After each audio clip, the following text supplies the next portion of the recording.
நீங்கள் பார்த்து கொண்டிருப்பது நியூஸ் 20D தமிழ் உண்மை செய்திகள்.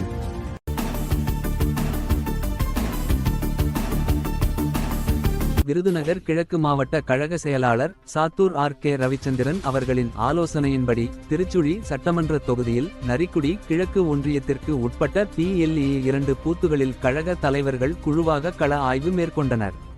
இக்கண்காணிப்பு பணியில் கழக சிறுபான்மை நலப்பிரிவு துணைத் தலைவர் சித்திக், இளைஞர் மற்றும் இளம்பெண்கள் பாசறை துணைத் தலைவர் குணசேகரபாண்டியன், நரிக்குடி கிழக்கு ஒன்றிய கழக செயலாளர் சுப்பையா ஆகியோர் பங்கேற்றனர். வீரக்குடி, மறையூர், கிழவிக்குளம், வரிசையூர், வீரசோழன், முத்துக்கண், வினாகுளம், முத்துராமலிங்கபுரம், புடூர், ஆனைக்குளம், சேதுபுரம், பனையூர், மத்தாகுளம் உள்ளிட்ட கிராமங்களில் நேரில் சென்று ஆய்வு மேற்கொண்டு தேர்தல் பணிகள் மற்றும் நிலைப்பாட்டை பகிர்ந்தனர். இவ்வாய்வின் மூலம் மக்கள் தொடர்பு வலுப்படுத்தப்பட்டு இரட்டை இலை வெற்றிக்கான வேலை திட்டங்கள் தொடங்கப்பட்டுள்ளன. நியூஸ் 20D தமிழ் செய்திகளுக்காக விருதுநகர் மாவட்ட செய்தியாளர் அழகர்சாமி. உண்மை செய்திகளை உடனுக்குடன் தெரிந்து கொள்ள நியூஸ் 20D தமிழ் சேனலை சப்ஸ்கிரைப் செய்யவும்.